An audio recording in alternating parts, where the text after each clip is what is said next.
Hello, everyone. Welcome to today's class.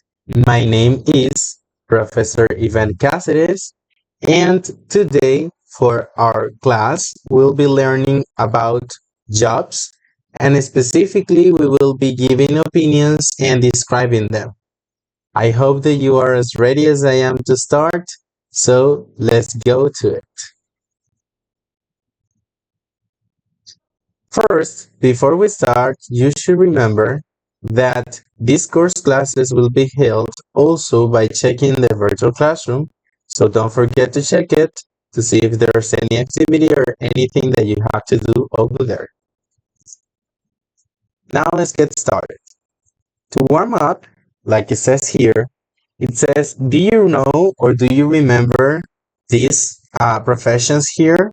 The first one that we have is an actor or an actress. So do you know the meaning of that? If you know, you can say it and we can talk about that in the class. So the first one is an actor or an actress, male and female. Then we have an architect, we have an author, baker, butcher, bus driver, carpenter, chef or cook, a dentist, a designer, and a doctor. So these are some professions that you should already know or remember from previous levels that you have taken. If you don't remember, remember to review or to check for some information regarding this. Anyways, we will also be checking these professions during this class. Okay? So let's check some of them. For example, you have an engineer, which is ingeniero, a farmer, which is granjero, fireman or firefighter, which is bombero, fisherman, which is pescador, as you can see here, gardener, which is jardinero, hairdresser, which is peluquero, journalist, periodista, judge, juez, jueza, a lawyer, abogado, a librarian, which is a bibliotecario, and then you also have lifeguard, socorrista, those people who save your lives, mechanic, mecánico, model, modelo, a nurse, enfermera o enfermero, a painter, pintor, a pharmacist, farmacéutico, a photographer, fotógrafo, pilot, piloto, politician, and police officer. Last class, or at the first class, we checked this vocabulary about politicians, okay? And here in the images, we also have some professions that you can check. For example, if I tell you, what is this guy doing? So he has a camera, a big camera, and he's taking photos. So he is a photographer.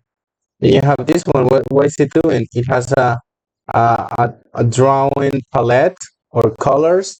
So that's an artist or a painter. Okay, and you have these different sort of professionals.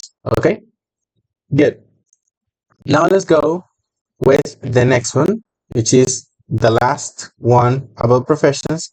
And here we have a secretary, a shop assistant, a soldier, a tailor, a taxi driver, a teacher, of course, like me, a translator, a travel agent, and a waiter or a waitress, which is for male and female again. Okay? So for example, in this drawing, we have a secretary. Down here, we have a teacher. And over here, we have a soldier. Okay? So now I want you to come and check this next page or this next image. And you're going to pause the video and tell me or comment which other professions that you can see here. You have a drawing here of a profession. You have something here related to something else. Here you have plenty professionals, okay? Here you have another one and the last one. So you have 1, 2, 3, 4, 5, 6, 7, 8 professions. And you can tell me which are those professions. You ready? So let's go on. Now we're going to talk about some places that can be workplaces, if you will, okay? So it says here some places where people normally work, okay? So people can work in an office, people can work at the hospital, at a school or a university, okay? It can be also be called college. People can work at the library, at the cinema, restaurants, zoo, at a sports center, a garden, at a bus station, a TV studio, or a post office. And right next to this, you have the definition or the translation into Spanish of each and every one of these workplaces to call it away. Of course, depending on the profession, you will have a different workplace where people do their job. Okay, let's go to the next one. And finally, we will be reviewing some phrasal verbs. Now, I ask you, do you remember the phrasal verbs? Let's do a quick review. So, the phrasal verbs, remember, that are these words or these verbs that have a different meaning than they regularly have, because you have the main verb, but you also have a particle. This particle can be an adverb, it can be a preposition, it can be something else that changes the meaning. For example, if I have the verb turn as a verb means go around, right? Make a turn, make a left, make a right. But when I have it with a particle like on or off, if I say turn on, could be, for example, the light bulb, right? Or something, I don't know, the radio or the TV, turn on.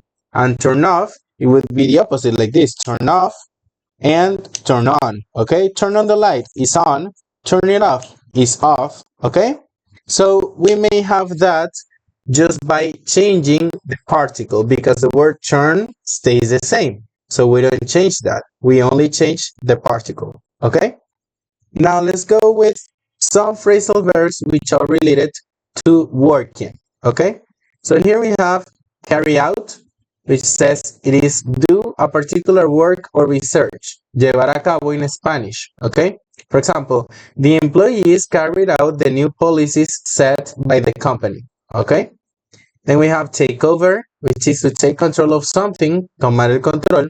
The new CEO takes over the company next week. Then we have take on, employ somebody, emplear. The publishing company is taking on applicants for the new project. Okay, now we have the next one, which is lay off. Lay off. What's the meaning of lay off? Lay off is to dismiss an employee due to an economic reason.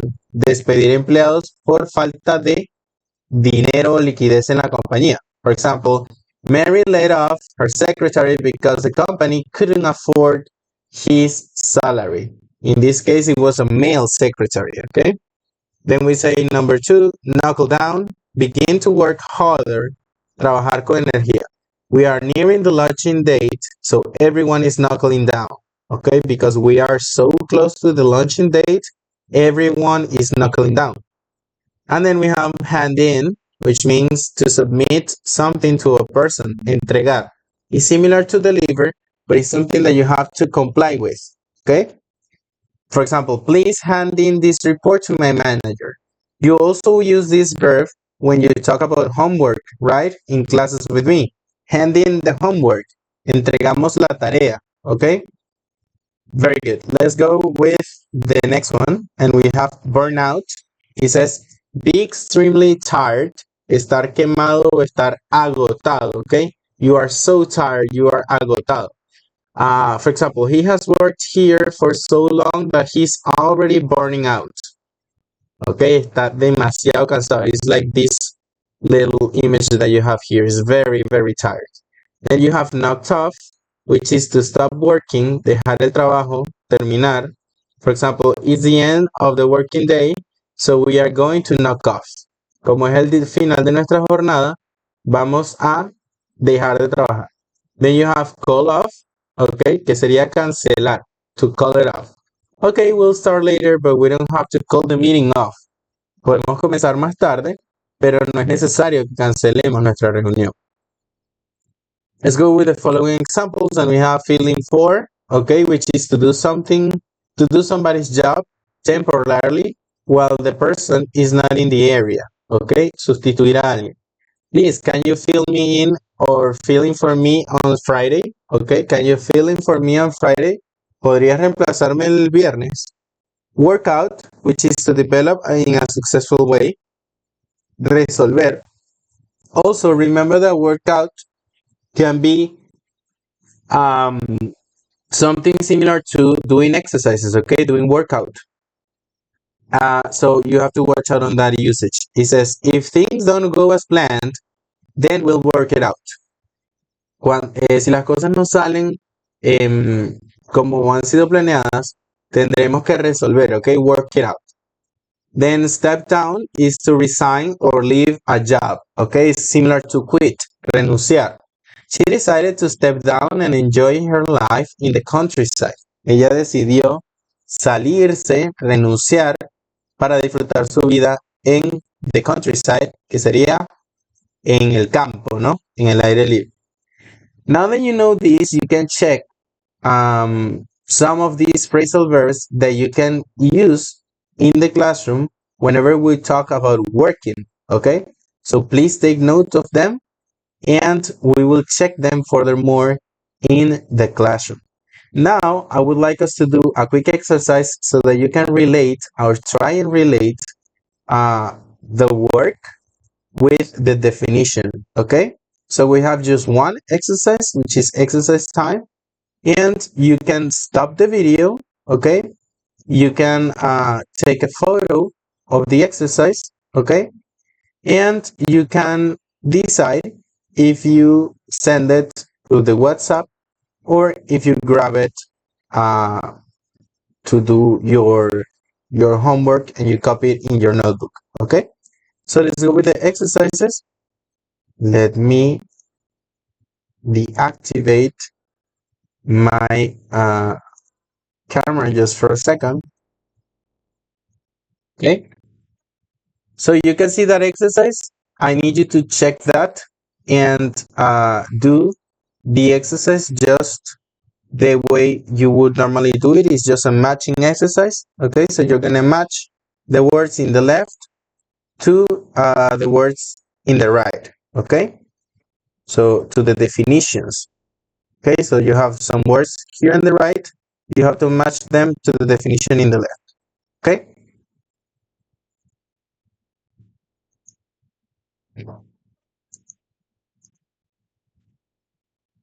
Good.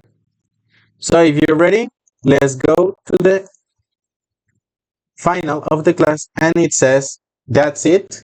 Now you know the expressions you can use related to jobs. Let's practice them in class. And I am very glad that you were able to find a way to go through this class. So congratulations by doing so. And I'll see you next class. Okay? Have a nice day. Bye.